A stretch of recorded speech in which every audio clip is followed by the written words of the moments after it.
The always grinding mindset is not sustainable, but a life of rest will never allow us to achieve our goals. On this podcast, we will explore the duality of performance training and performance recovery in order to optimize an active, purposeful lifestyle. We talk about intentional discomfort and strategic recovery. I am Dr. Caleb Kaufman, and this is the Duality Labs podcast. I feel like we all have disadvantages, but you just gotta use the best. Like, I actually have a lot of disadvantages as a pro boxer. Like, I'm typically short for the weight class. I'm not that big. I'm not small either. My arm length is pretty short too.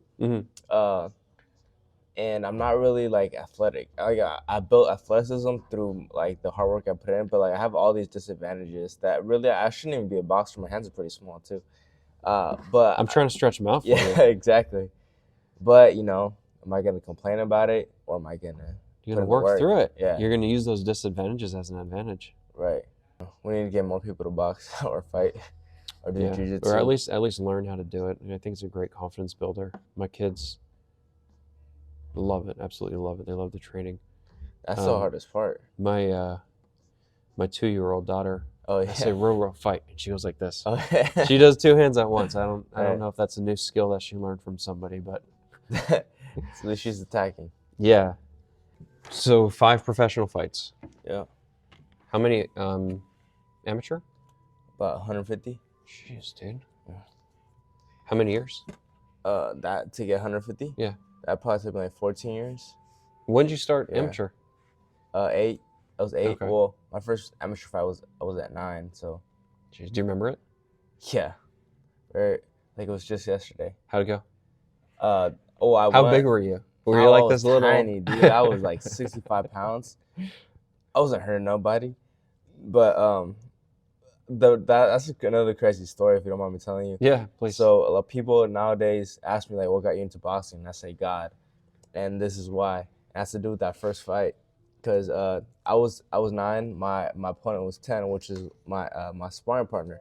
And when you're that young, that 1 year in development is huge difference. That's 10% of your age. Exactly.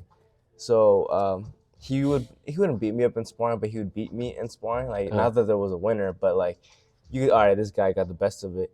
And then come fight day, I'm like I wasn't thinking in my head I can't win this. I was just thinking I'm gonna try my butt off, try my best. Mm-hmm. And I ended up winning the fight. I'm like, what? Like I would always get beat in sparring. Then I just won today, like when it counts.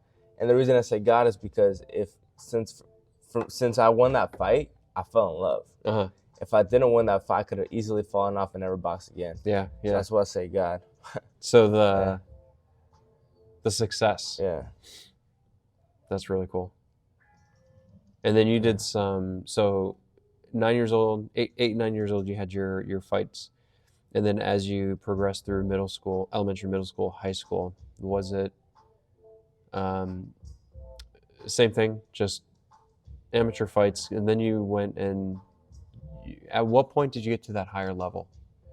I think around 18 years old. I got higher before that, but 18 years old was like, okay, well, am I going to do this for real? Because at this point I was like at least 10, 11 years in. If I'm doing the math correctly. And then, but then I went to college, and then it was like, okay, well, now I'm definitely not taking it serious because I'm doing college right now. And then that was a very sensitive period where like I had to choose, don't want to box or don't want to go to school. And I'm like, no, I want to do both. So I did both. Barely, I scraped by, but I did it. And then once I finished my college career, then I was like, all right, well, now it's time to turn pro. And that's when it really got serious. Yeah. Open and close for me, please. At what point were you, because you got some title in California, right? Yeah, the California State champion, yeah. When was that? I was still amateur. That was 3 years in a row, actually. Is it like a tournament where you go through people, or is it looking at the record for the year? How do they determine that? Is it? No, it's a single elimination. So you win at the local level, then you win at the regional level, and then you win at the state level. Okay, and that's how you become champ. And then you go to nationals, but that's another one. And then you boxed for USA? Yeah, I was formula rank number 2, and then I lost to the winner, and so that made me number 2. That made him number 1. Mhm. So I was the alternate if anything happened, but that got me a lot of international experience. Cool. So I got to fight Russia, Poland. I fought Germany, maybe a few other countries, but that was crazy too because they fight without headgear overseas as an amateur. Oh, really? Yeah. They don't care about CTE. Yeah, they don't. No.